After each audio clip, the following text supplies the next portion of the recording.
Bonjour, je suis Claire Snegarov et voici un nouvel épisode de notre série sur le changement climatique et le développement durable. Depuis que l'homme existe, la nature a quasiment toujours semblé être une force immuable. Très longtemps, l'homme a vécu dans la nature, il en tirait sa subsistance et en craignait les caprices. Et jusqu'à récemment, il était impossible d'imaginer qu'un jour, l'homme pourrait fondamentalement altérer cette nature. Or, ce jour est arrivé et le changement climatique en est l'un des exemples les plus criants. Le prix que nous allons devoir payer ou que nous payons déjà est ce que nous allons aborder dans cette vidéo. On peut répartir les manifestations ou effets du changement climatique en 3 catégories. La première, ce sont les impacts physiques, comme la hausse des températures ou celle du niveau des mers. La deuxième catégorie comprend les impacts sur l'homme, individuellement ou collectivement. Et enfin, il y a des effets qui constituent des points de bascule. Nous y reviendrons. Au préalable, il y a plusieurs choses importantes à garder à l'esprit. D'abord, la gravité des impacts à venir dépend en très grande partie de notre temps de réaction pour réduire les émissions de gaz à effet de serre. Avec les émissions actuelles, nous sommes sur la voie d'un réchauffement d'environ 4 degrés par rapport à l'ère pré-industrielle. Or, les scientifiques pensent que l'humanité ne peut se permettre qu'une hausse de 2 degrés si on veut éviter des effets catastrophiques. D'autres disent que cela pourrait même ne pas être suffisant et mettent en évidence les dégâts déjà constatés avec une hausse de moins de 1 degré. Autre point important. Les effets provoqués par le changement climatique sont profondément entrelacés et interagissent, comme les différentes parties du système terrestre en somme, la biosphère, l'atmosphère, l'hydrosphère, etc. Ceci signifie que des changements relativement petits peuvent se cumuler et avoir de grandes conséquences. Une légère augmentation de la force d'une tempête tropicale, par exemple, combinée avec une légère hausse du niveau des mers, peut être la recette pour des super tempêtes potentiellement très destructrices. Quelquefois dans la nature, 1 et 1 font 3. Et enfin, il ne faut pas oublier que de nombreux impacts du changement climatique sont amplifiés par des activités humaines sans rapport avec le réchauffement de la planète.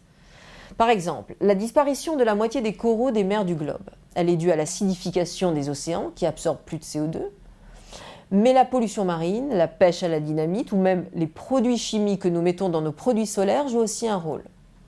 Donc revenons aux différentes catégories d'impacts. Tout en haut de la liste, il y a les impacts physiques du réchauffement. Comme son nom le suggère, il y a donc d'abord la hausse des températures. Cette augmentation n'est pas équitablement répartie sur la surface de la Terre. Elle est plus rapide au pôle et sur Terre que sur mer. Mais en moyenne, la température à la surface du globe a augmenté de 0,9 degrés durant le siècle dernier. Et les scientifiques disent qu'une augmentation de 0,6 degrés supplémentaire est déjà engagée. Ceci signifie que même si nous arrivions à ne plus émettre de gaz à effet de serre dans l'atmosphère, et on est très loin du compte, nous sommes déjà engagés dans un réchauffement global de 1,5 degré par rapport à l'ère pré-industrielle.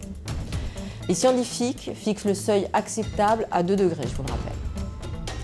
Et les conséquences physiques de ce réchauffement sont inquiétantes. Dans la région arctique, où les températures grimpent 2 fois plus vite que la moyenne globale, la banquise devrait disparaître en quelques décennies.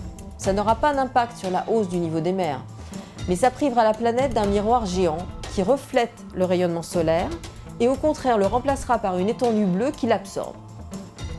Sur Terre, on s'attend à une aggravation des sécheresses et de nombreux scientifiques assurent qu'elle a déjà eu lieu dans le Sahel, dans certaines zones du Moyen-Orient et dans l'ouest des États-Unis. Mi-2015, la Californie a imposé des restrictions sur l'utilisation de l'eau pour la première fois de son histoire après 5 ans sans quasiment de pluie. Des vagues de chaleur, comme celle qui a provoqué 15 000 morts en France durant l'été 2003, seront beaucoup plus fréquentes. Quand on parle de climat, on pense en termes de décennies, voire de siècles. Mais une statistique récente mérite quand même d'être regardée de très près. 14 des 15 années les plus chaudes, si on remonte au milieu du 19e siècle, ont eu lieu depuis l'an 2000. 2014 est la plus chaude de toutes, pour l'instant. Un hasard si au début de ce siècle, on a assisté à des incendies de grande intensité en Russie, en Australie, en Californie. Les modèles climatiques prédisent qu'un air plus chaud va également entraîner des cyclones plus puissants. S'ils sont devenus plus meurtriers, par exemple dans l'océan Pacifique, c'est qu'ils sont gorgés de plus d'eau, les quelques centimètres de plus du niveau des mers. La hausse des océans, justement, parlons-en. C'est l'un des grands effets attendus du réchauffement. Au XXe siècle, ils ont déjà gagné 19 cm. Et en moyenne, d'ici la fin du siècle, cette hausse pourrait être encore 80 cm. Il y a plusieurs explications. Il y a surtout la dilatation thermique de l'eau, mais aussi la fonte des glaciers et des calottes glaciaires, ces superglaciers. Les deux plus vulnérables, au Groenland et en Antarctique, pourraient faire grimper le niveau des océans de 15 mètres. Ça pourrait prendre des siècles ou des milliers d'années, Mais en ce qui concerne la calotte de l'Antarctique Ouest, les scientifiques assurent qu'on ne parle plus de si, mais de quand. Et puis les océans qui font des heures supplémentaires depuis des décennies pour absorber le CO2 que nous ne cessons d'émettre dans l'atmosphère sont aussi devenus plus acides. Une modification chimique qui peut avoir des conséquences sévères sur toute la chaîne alimentaire. Et il y a enfin la perte de la biodiversité. Cette formule est en fait un euphémisme vu le rythme de cette disparition. Il y a probablement 3 millions d'espèces sur la planète, la plupart sous la forme microbienne. Une grande partie d'entre elles nous est encore inconnue. Mais ce que les scientifiques savent, c'est que le rythme de disparition de ces espèces a été multiplié par 100, voire 1000. Il y a un seuil technique pour ce qu'on appelle une extinction de masse. Et il y en a eu seulement 5 en 500 millions d'années. Et il semble que l'homme ait entraîné la 6e. À noter cependant que la perte de la biodiversité est une des conséquences du changement climatique, mais pas uniquement. Pour ne citer que quelques causes additionnelles, il y a aussi par exemple le braconnage pour l'ivoire ou pour utiliser la poudre de corne de rhinocéros pour je ne sais quel bienfait, ou la surpêche industrielle, etc. Alors maintenant, quel effet sur les hommes? Pas besoin de beaucoup d'imagination pour se les représenter. La hausse du niveau des mers pourrait effacer de la carte nombre de grandes villes côtières et redessiner le contour de nos continents. Même une hausse relativement modeste entraînerait la subversion d'îles entières, ainsi que des zones urbaines et agricoles situées dans des deltas de grands fleuves en Asie, en Afrique, en Amérique. Où iront tous ces gens et comment les nourrira-t-on? La sécheresse en Afrique de l'Ouest et en Afrique australe, ainsi qu'au Levant, a déjà eu des effets en cascade. Et à court terme, ça risque d'empirer. Les cultures de base comme le blé, le millet ou le sorgho, ainsi que le maïs, sont incapables de s'adapter suffisamment vite aux nouvelles conditions climatiques. Et les récoltes devraient décliner durant la deuxième moitié du siècle. Le manque d'eau risque aussi d'entraîner des maladies et, point très important, des conflits pour l'accès aux ressources. Et comme toujours, ce sont les plus pauvres qui seront touchés, et le plus durement. Nous sommes donc engagés dans une course contre la montre. Deux en fait. L'une pour décarboner nos économies, produire avec moins d'énergie fossile et réduire les émissions de gaz à effet de serre. L'autre pour nous adapter aux changements déjà constatés et à ceux qui arrivent.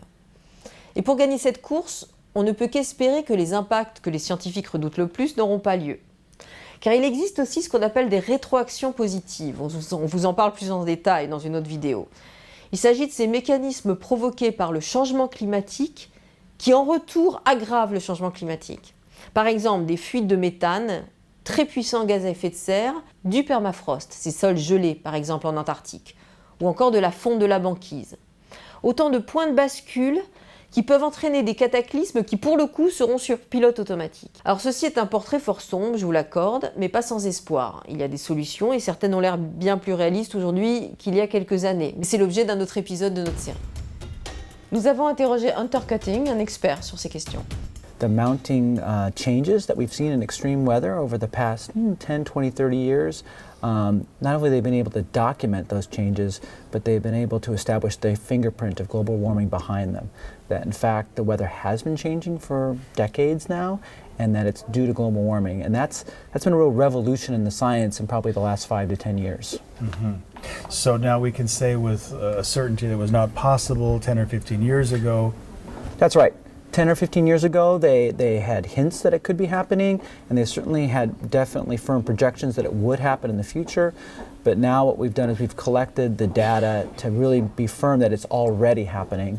And part of it is that when it comes to extreme weather and climate, scientists really like to see a long stretch of time go by before they feel confident about a trend. Because there's a fair amount of natural variation, right? So just the changes that you might see in 1 year or 5 years or even 10 years, they don't give them confidence that in fact this is something beyond the normal. But now we've got a data set of like maybe 30, 40, 50, 60, 80 years, and they've seen really clear changes in the last 30 years that go well beyond what we'd expect to see just by natural ups and downs. Okay. We enumerate elsewhere in this program what some of those impacts are, and I'm wondering if you could help us make it real by focusing on 2 examples somewhere in the world, some region, some country, where we can look and say impacts are happening here, that's what they are. Yeah.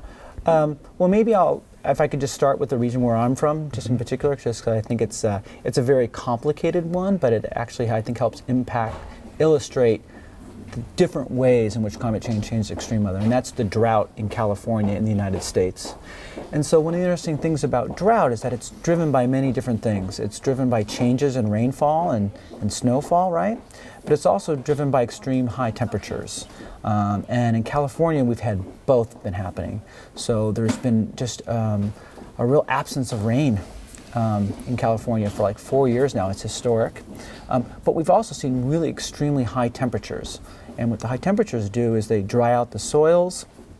Any snow that does fall falls as rain, and any snow that does fall melts. And in California, we get a lot of our water from the snow. The snow basically sits up in the mountains, and all summer long we count on the snow melt. It provides about 30% of the water in California. Sierra Nevada snowpack. The Sierra Nevada snowpack, exactly. So that's a good example of how we are very clear that global warming is driving the extreme temperatures. That's just firmly documented. And so we see how global warming is making the drought much, much worse. It's fueling the drought. Global warming may also be responsible for the shortfall in rainfall. Not so sure about that. Seems likely that that's what's going on, but we're not as confident about that. So that's a good example of how the science can be really confident about some things and less confident about others.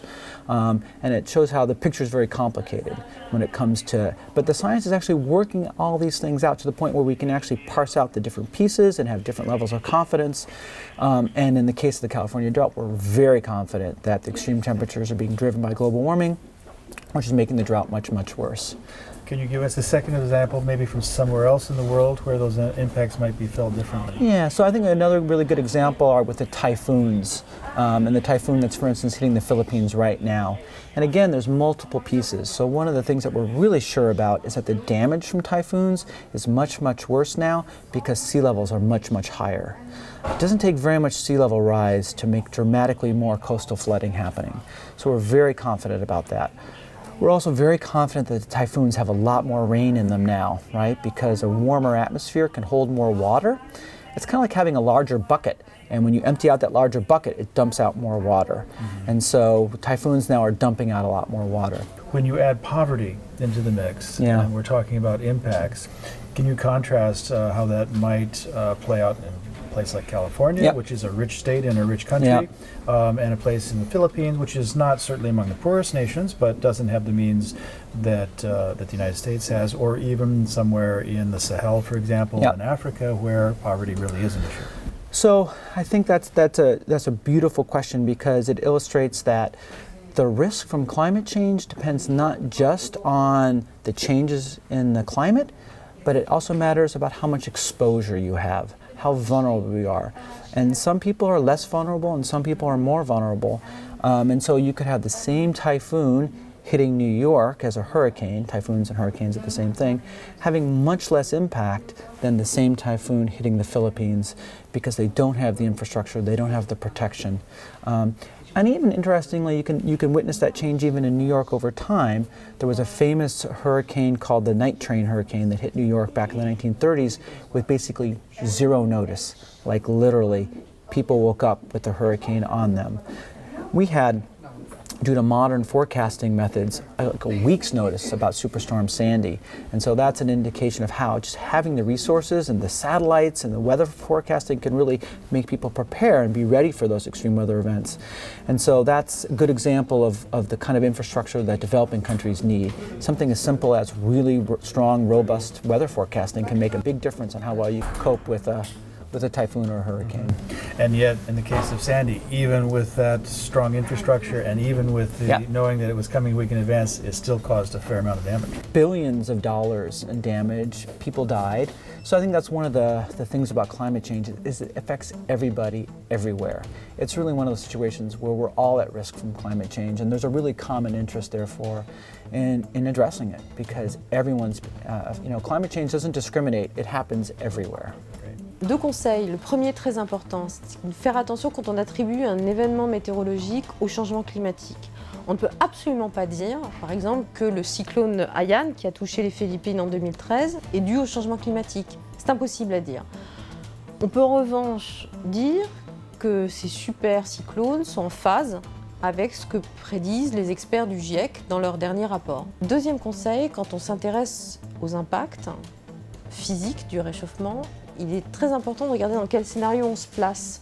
Les experts du GIEC, dans leur rapport, ont posé plusieurs scénarios et en fonction de ces scénarios, modéliser les différents impacts. Donc toujours regarder si on est dans un scénario par exemple de business as usual, c'est-à-dire qu'on continue à mettre nos émissions de gaz à effet de serre comme on le fait aujourd'hui, ou bien on est dans une réduction limitée, une réduction importante, parce que les impacts ne seront pas les mêmes. Donc savoir toujours dans quel scénario on se situe.